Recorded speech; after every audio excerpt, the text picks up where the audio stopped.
তো আমাদের যাত্রার শুরুতে অর্থসহ কোরআন তেলাওয়াত করবেন আমাদের কালিয়াকৈর উপজেলা সহসভাপতি আমাদের একান্ত সিনিয়র ভাই জনাব সাকিব আল হাসান, ওনাকে অর্থসহ কোরআন তেলাওয়াত করার জন্য অনুরোধ করছি। আউযু বিল্লাহি মিনাশ শাইতানির রাজীম। বিসমিল্লাহির রহমানির রহিম। ইন্না আ'তাইনাকাল কাউসার ফাসাল্লিহ লিরাব্বিকা ওয়ানহার ইন্না শানিয়াকা হুয়াল আবতার। পরম করুণাময় ও অসীম দয়ালু আল্লাহর নামে শুরু করছি। নিশ্চয়ই আমি আপনাকে কাউসার দান করেছি, কাজেই আপনি আপনার রবের উদ্দেশ্যে সালাত কায়েম করুন।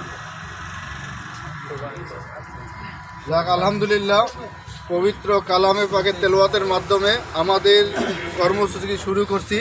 এই পর্যায়ে একটি ইসলামী সঙ্গীত পরিবেশন করবেন আমাদের শিল্পী জনাব ইমরান সরকার। ওনাকে একটি সঙ্গীত পরিবেশন করার জন্য অনুরোধ করছি।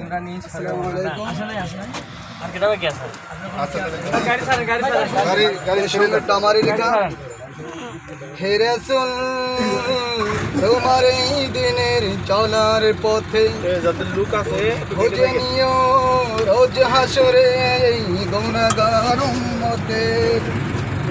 হে রাসূল, তোমার এই দিনের চলার পথে খুঁজে নিও রোজ হাসরে এই গুনাহগার উম্মতের। কতই বড় পাপিষ্ঠ গুনাহগার উম্মত তোমার হোক না কেন, রোজ হাসরে সিজদায় পড়ো তুমি গুনাহগার উম্মতের লেগে। হে রাসূল, চলার পথে খুঁজে নিও রোজ হাসরে গুনাহগার উম্মতের। হে রাসূল, তোমার এই দিনের চলার পথে খুঁজে নিও রোজ হাসরে গুনাহগার উম্মতের। তোমার এই দিনের আলোর প্রদীপ জ্বলে খোদার কোরআন তোমার সম্মুখে।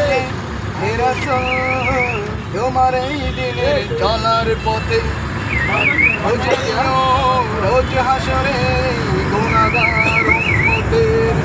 তুমি ক্ষমা করে দাও, মাফ করে দাও এই গুনাহগার উম্মতের। মাজলুম আমি, গুনাহগার আমি, তবু তোমার কাছে করুণা করি। তোমার এই কালামে অনুসার করতে গিয়ে জুলুম নির্যাতন শিকার হয়েছি খোদা তোমার এই দিনের পথে। আমি বন্দী হয়েছি, শহীদ হয়েছি জালিমের এই বন্দী কারাগারে। ক্ষমা করে দাও, মাফ করে দাও কাফেলার। হে রাসূল, তোমার এই দিনের চলার পথে তুমি খুঁজে নিও রোজ হাসরে গুনাহগার উম্মতের। ক্ষমা করে দাও, মাফ করে দাও, প্রোগ্রাম শেষ করে বসে আছে। আমি ক্ষমা করে দাও, মাফ করে দাও এই শহীদের কাফেলা। হে রাসূল, তোমার এই দিনের চলার পথে। হে রাসূল, তোমার এই দিনের চলার পথে